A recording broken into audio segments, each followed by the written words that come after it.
사도신경으로 신앙 고백하시겠습니다. 나는 전능하신 아버지 하나님, 천지의 창조주를 믿습니다.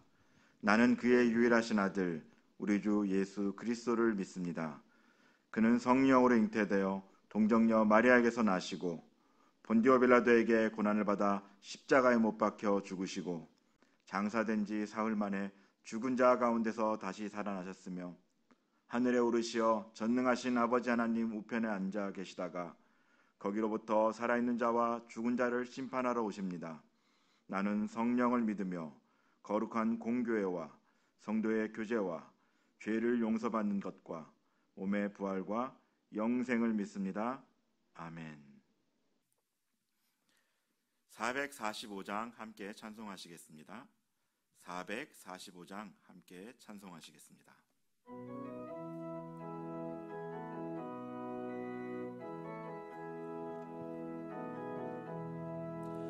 대산을 넘어 험곡에 가도 빛 가운데로 걸어가면 주께서 항상 지키시기로 약속한 말씀 변치 않네.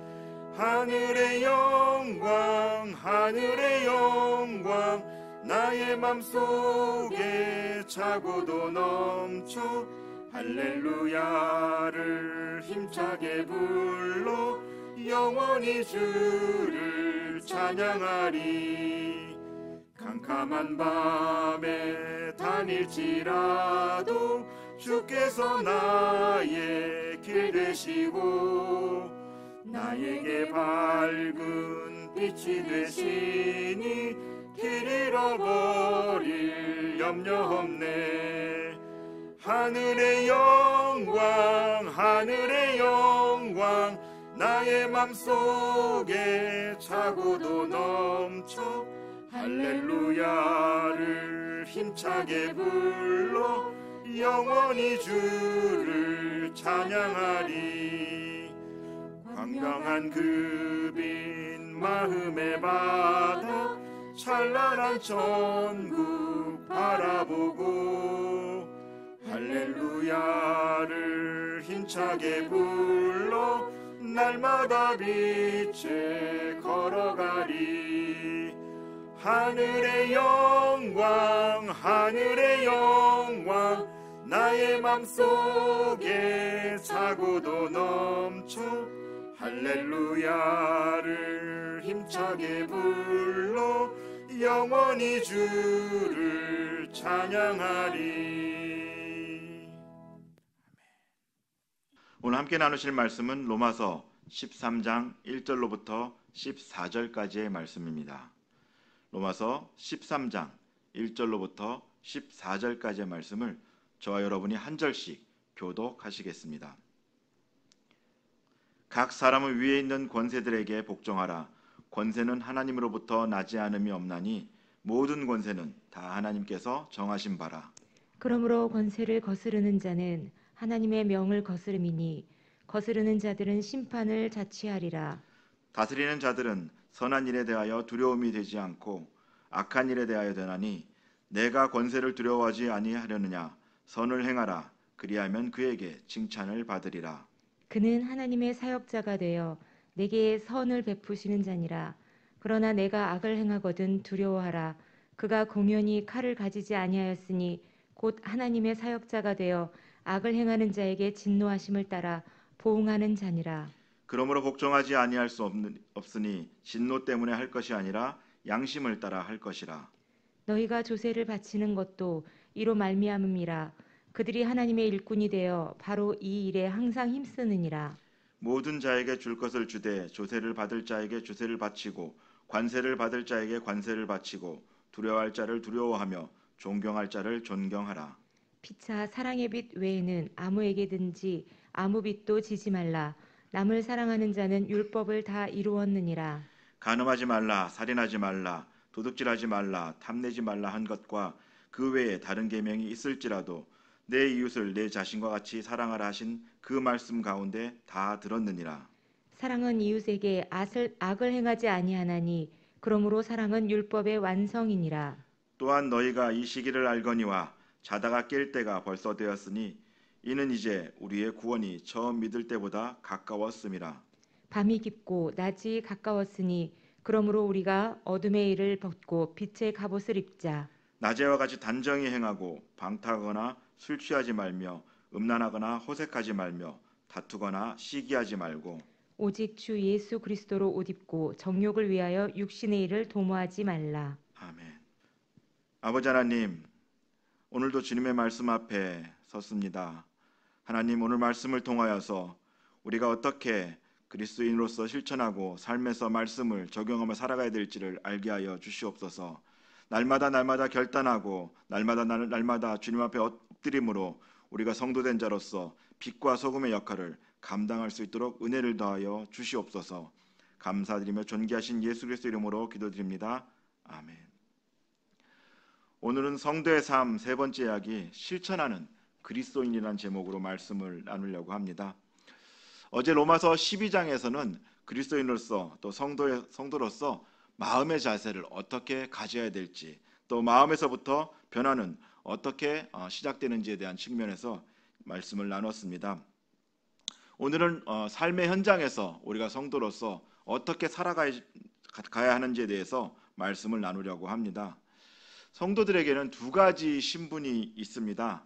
하나는 천국 신분으로서 영원한 하나님 나라를 살아갈 수 있는 신분이 있음과 동시에 또 하나는 이 땅을 살아가는 사람으로서 가져야 하는 신분, 이렇게 두 가지의 신분이 우리에게 있습니다. 마땅히 천국의 시민권을 가진 자로서 하늘의 소망을 두고 살아가야 되지만 그것이 이 땅에서 삶을 대충 살아가라는 것을 의미하지는 않습니다. 이 땅은 우리가 그리스도인으로서 마땅히 윤리를 지키며 살아가야 하는 곳이고 또 하나님의 영광을 드러내는 그런 기회를 삼을 수 있는 곳이며 많은 사람들을 주께로 돌아가게 하는 구원의 무대로서의 중요한 의미를 가진 곳이 바로 이 세상입니다. 만약 천국이 중요하고 이 세상은 중요하지 않다라고 했다라면은 하나님께서 구원받은 백성들 구원받자마자 바로 다 그냥 하늘로 불러 올렸을지도 모릅니다. 그러기에 이 땅의 삶은 하나님의 통치 아래에서 하나님의 의와 진리를 드러내고 또 이를 통해서 하나님의 구속사를 감당하는 삶이며 생육, 번성, 충만, 정복하고 다스림으로 인해서 하나님의 통치를 대행하는 그런 삶으로서의 의미가 있는 곳이 바로 이 땅에서의 삶입니다.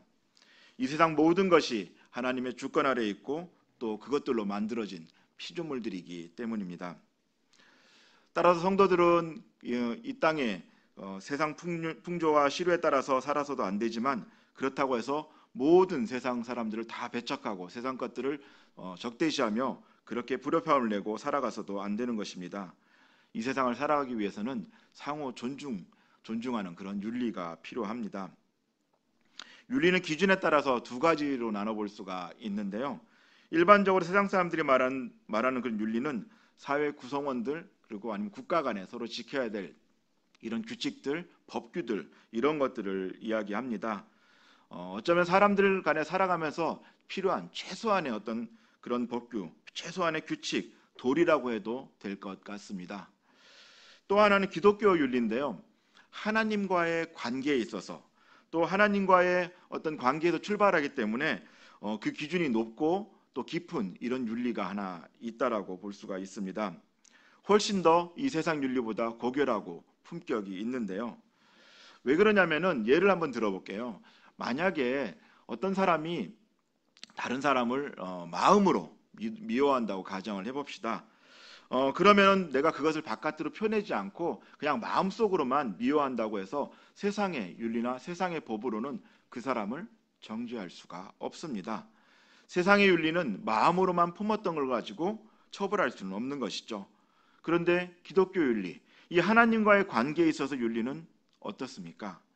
마음으로 미움을 품기만 해도 그것은 바로 죄라라고 하나님께서 말씀하십니다. 하나님의 법은 이렇게 세상 법과는 비교할 수 없을 정도로 격도 높고 품위가 있습니다. 그런데 왜 이렇게 기독교가 폄훼되고 비난을 받고 있는 것일까요? 윤리적인 측면에서 보면은 그 하나님의 법대로 살아내고 있지 못하기 때문입니다. 말씀을 통해 우리는 하나님의 법, 하나님의 기준을 듣고 있지만 삶의 현장에서는 그렇게 살아내지 못하기 때문에 이런 괴리 현상이 벌어지고 있는 것입니다. 우리가 말씀을 듣고 나서 저 문을 나서면 어떻게 되나요? 금방 세상과 맞이하게 됩니다. 그럼 우리가 아무리 결단을 열심히 해도 그 결단이 세상의 벽과 바로 마주치게 되죠. 그러다 보면 여기저기서 그 결단들이 무너지는 소리가 들려오기 시작합니다.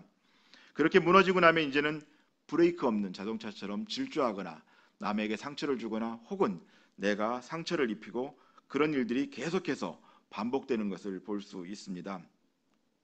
이런 고리를 끊기 위해서 로마서 13장은 우리에게 삶 속에서 그리스도의 법을 따르며 실천하는 방법을 제시하고 있습니다. 오늘 말씀을 통해 우리의 결단을 삶의 현장에서 실천하는 방법을 찾는 우리가 되기를 원합니다. 말씀이 체화돼서 내 삶 속에서 열매 맺고 또 들은 말씀이 머리에서 이해가 되고 또 가슴에서 그것이 결단으로 이어지고 이제 장부에서 내가 살아가 나가기 위해서 실천하기 위해서는 우리가 말씀을 더 깊이 알고 그 말씀을 통해서 공급을 받아야 되는데요. 우리가 이렇게 살아가기 위해서는 하나님께서 주신 말씀에 집중해야 될 필요가 있습니다. 왜냐하면은 하나님은 우리가 그렇게 선한 자로 살아가기를 원하시고 우리가 세상에서 빛된 자로서 또 소금된 자로서 살아가기를 원하시기 때문입니다. 그 방법으로 오늘 로마서 13장에서 하나님께서 성도라면은 그리스도인이라면은 이렇게 실천하고 살아야 된다라는 것을 세 가지를 제시하고 있습니다. 첫째, 성도라면 마땅히 권세에 복종해야 합니다. 1절 말씀입니다. 각 사람은 위에 있는 권세들에게 복종하라. 권세는 하나님으로부터 나지 않음이 없나니 모든 권세는 다 하나님께서 정하신 바라. 아멘. 바울은 각 사람들이 국가의 권세를 인정하고 복종해야 된다고 권면하고 있습니다. 이것은 공적으로는 사회의 안녕과 질서를 유지하고 또 정의를 세우기 위한 국가의 권위에 대한 복종을 말하고 또 사적으로는 직장이나 어떤 사업장에서 상전에 대한 순종도 포함된다고 할 수가 있습니다. 이미 에베소서에서 바울은 상전에 대한 순종에 대해서 말한 바가 있습니다. 에베소서 6장 5절 말씀인데요. 종들아 두려워하고 떨며 성실한 마음으로 육체의 상전에게 순종하기를 그리스도께 하듯 하라. 아멘. 적당히가 아니라 성실한 마음으로 상전에게 또 그리스도께 하듯 순종하라고 했습니다. 그리고 이와 같은 맥락의 내용이 오늘 본문 말씀 1절에서 강조되었는데요. 1절 상반절 말씀입니다. 각 사람은 위에 있는 권세들에게 복종하라. 성실하게 복종해야 함은 여기서 쓰인 사람이란 말을 좀 살펴보면 알 수가 있습니다. 사람이라는 이 단어가 일반적인 말을 사용하지 않고 푸시케라는 말을 사용하였습니다. 이 푸시케라는 말은 흔히 영혼이나 이런 마음을 뜻할 때 이런 말을 쓰는데요. 무슨 얘기냐면 그 권세 앞에서 마지못해서 복종하는 것이 아니라 마음과 혼을 다해서 복종하라라는 뜻을 담고 있는 것이죠. 이 말씀을 들으면 참 이해가 가지 않는 부분들도 있습니다. 과연 악한 정치가에게 복종할 것인가? 아니면 정치적으로 불의를 보고도 침묵하는 것이 정말 옳은 것인가? 그렇다면 구약의 많은 선지자들이 왕과 방백들을 향해서 불의에 대해서 비판하고 경고한 것은 옳지 못했다는 것인가? 이런 질문들이 다양하게 생길 수도 있습니다. 여기에는 결론적으로 두 가지 전제가 있어야 되는데요. 한 가지는 이 권세라는 말이 개인보다도 국가나 정부의 권세에 해당된다라는 것입니다. 물론 현실적으로 이 국가나 정부에 대한 이 권세와 이 개인이 가지고 있는 이 권세를 나누기는 그렇게 쉽지는 않습니다.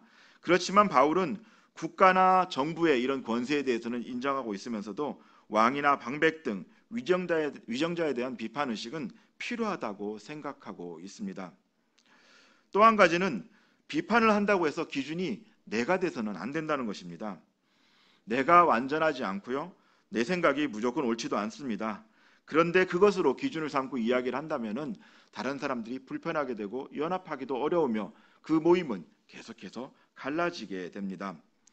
나의 생각이라는 것이 내가 접했던 어떤 환경이나 또 문화 또 아니면 나의 성경 배경에 따라서 달라질 수가 있습니다.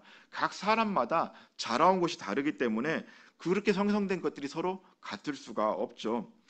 그렇다 보니 극히 주관적으로 이것들이 형성되어 있는데 이것을 기준으로 삼고 내가 옳다고 얘기하고 한다면은 문제가 생길 수밖에 없는 것이죠. 다른 생각을 가진 사람들도 얼마든지 있습니다. 따라서 내 생각이 기준이 되어서는 안 되고 여기에는 반드시 하나님의 공의가 기준이 되어야 합니다. 그런데 성도들이 자신의 생각을 내세워서 국가의 법과 질서를 어기고 또 임의적으로 행동한다면 어떻게 되겠습니까? 삶 속에서 우리가 누려야 될 이런 질서와 안녕들이 깨어지게 되고 결국은 삶의 자리가 피해를 입게 되며 그것으로 인해서 많은 사람들이 다치게 되는데요. 이것은 그리스도인의 모습이라고 말할 수가 없습니다. 어떤 거창한 이야기를 하고자 하는 것이 아닙니다. 잘 알기도 또 어려운 이런 복잡한 법에 대해서 이야기하는 것도 더더욱 아닙니다. 제가 말씀드리고 싶은 것은 우리의 삶의 현장에서 만나는 크고 작은 이런 선택 앞에서 법이나 질서보다는 나의 편의를 위해서 비윤리적으로 행동한다든가 아니면 비도덕적으로 행동하는 것에 대한 이야기를 하고 싶은 것입니다. 일상의 예를 좀 들어볼까요? 적어도 우리가 성도라고 한다면은 하나님께서 우리를 보고 있기 때문에 하나님께서 우리를 늘 지켜보신다는 그런 생각으로 뭐 작은 신호등이나 아니면 뭐 쓰레기를 투기한다든지 이런 어떤 삶의 현장에서 벌어지는 소소한 일들에 대해서도 잘 지켜야 나가야 되는데 이것을 어긴다든지 이런 문제들을 이야기하는 것이죠. 또한 세상의 평화와 안녕을 부르짖으면서도 불구하고 삶의 자리에서 지켜야 될 이런 기본적인 것들을 어긴다고 한다면은 이것은 성도의 모습이라고는 볼 수 없습니다. 권세는 큰 권세만 있는 것이 아니라 상대적으로 작은 권세들도 있습니다. 큰 법도 있지만 작은 규칙들도 있죠. 모두 다 지켜가야 되는 것입니다. 이런 것들을 스스로 지키면서 살아가는 모습이 성도의 모습이 되어야 합니다. 또 1절 하반절에 보면 권세는 하나님으로부터 나지 않음이 없나니 모든 권세는 다 하나님께서 정하신 바라. 아멘.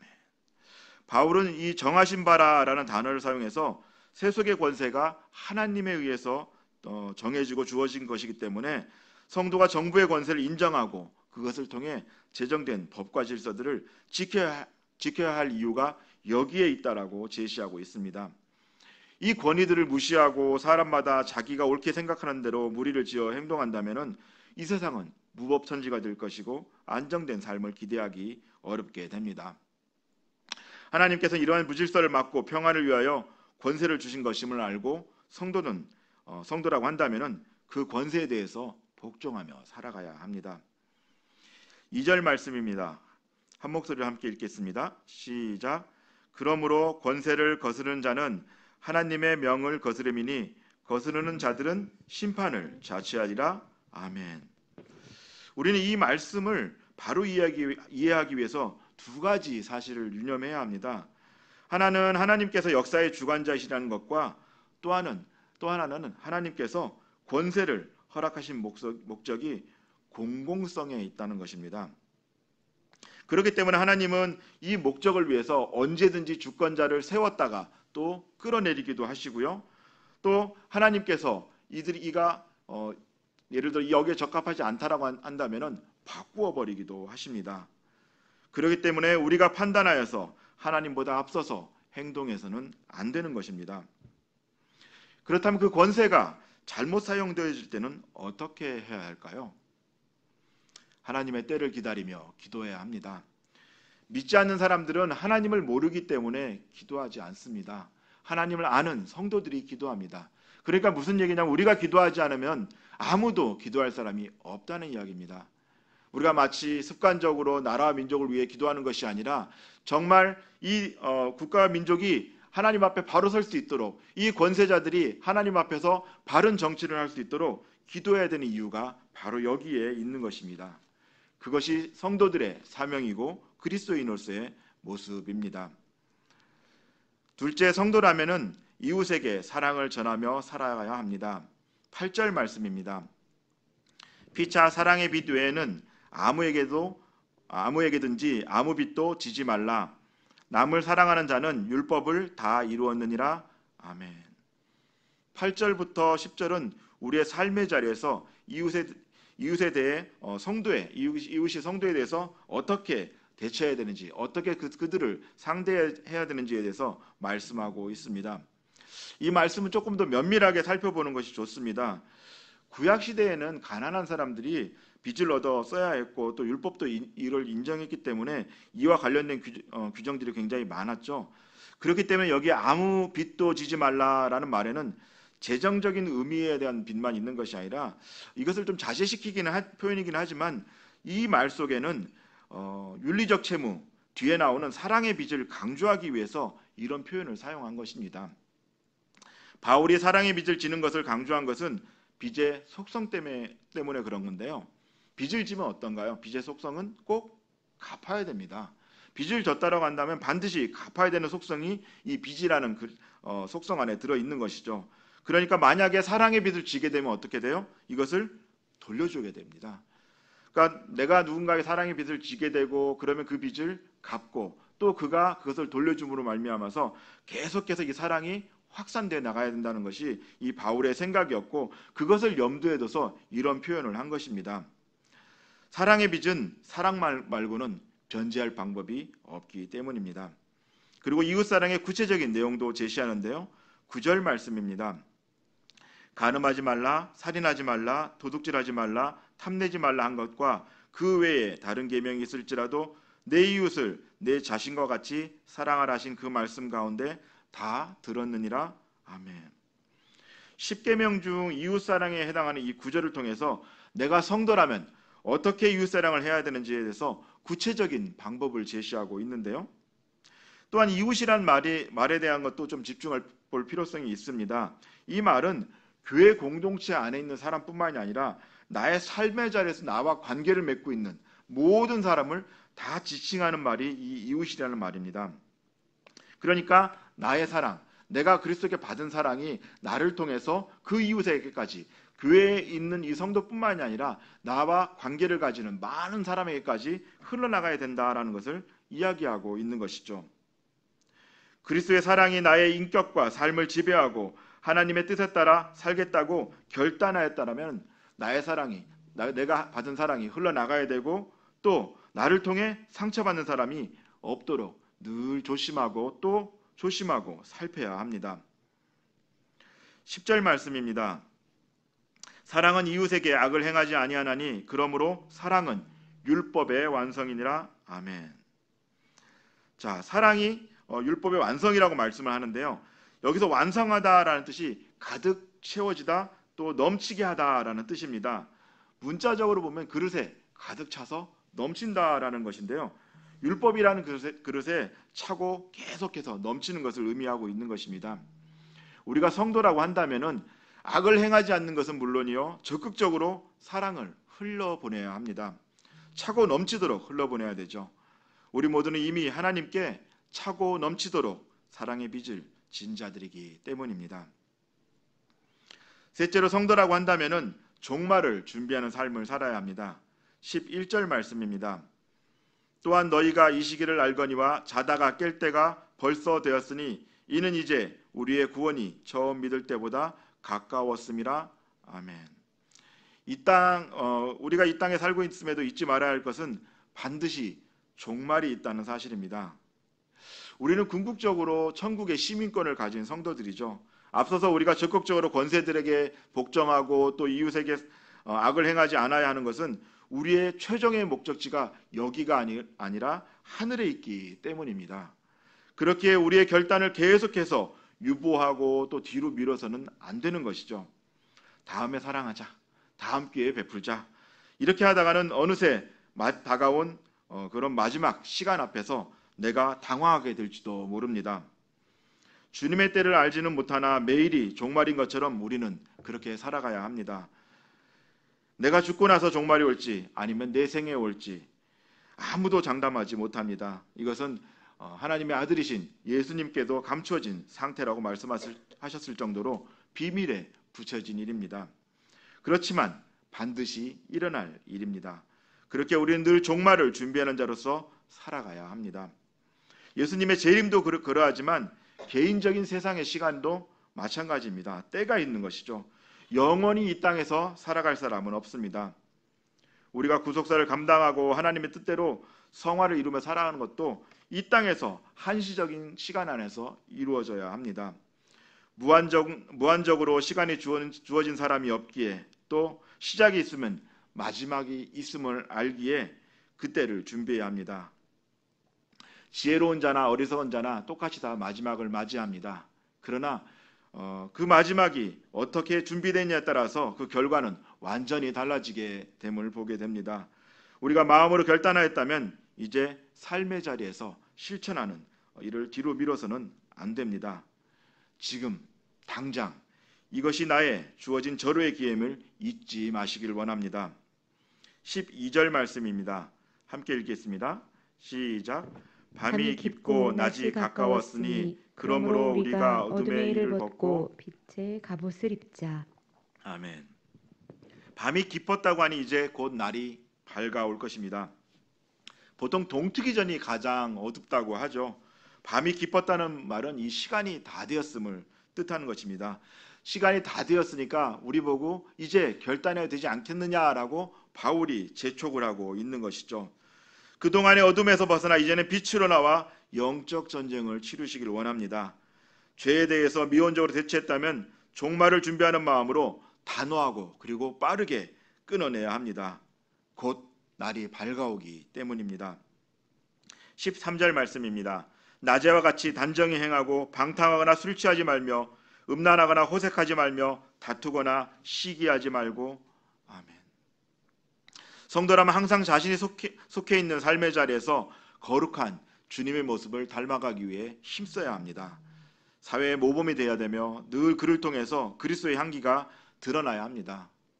사람들이 나만 보면 슬금슬금 피하는 것이 아니라 내가 가기만 하면 많은 사람들이 모여드는, 그래서 함께 있는 자들에게 선한 영향력을 끼치는 그런 삶을 살아가야 합니다. 그것이 그리스도인의 모습입니다. 14절 말씀입니다. 오직 주 예수 그리스도로 옷 입고 정욕을 위하여 육신의 일을 도모하지 말라. 아멘. 종말을 준비하는 성도라면 우리는 늘 예수 그리스도로 옷 입어야 합니다. 성도로서 예수 그리스도 옷 입지 않으면 우리의 수치가 금방 드러나게 됩니다. 선한 것이 없는 내가 예수 그리스도로 옷 입어야 되는 이유는 예수님께서 우리에게 지혜와 또 의로움과 거룩함과 구속함이 되시기 때문입니다. 고린도전서 1장 30절 말씀입니다. 너희는 하나님으로부터 나서 그리스도 예수 안에 있고 예수는 하나님으로부터 나와서 우리에게 지혜와 의로움과 거룩함과 구원함이 되셨으니 아멘. 우리의 삶은 예수 그리스도로 덧입혀질 때 그리스도를 닮아가게 되며 육신의 일에서 멀어지게 되고 또 하나님의 영광이 우리를 통해 드러나게 됩니다. 사랑하는 성도 여러분, 이제 깰 때가 되었습니다. 바라기는 날마다 종말을 준비하며 하늘의 소망을 또 마음에 두고 살아가기 위해 매일매일 또 그리스도의 성품을 닮아가시기를 주님의 이름으로 부탁을 드립니다. 오늘 말씀을 통해 우리의 결단을 삶의 현장에서 실천하기 위한 방법에 대해서 말씀을 나눴습니다.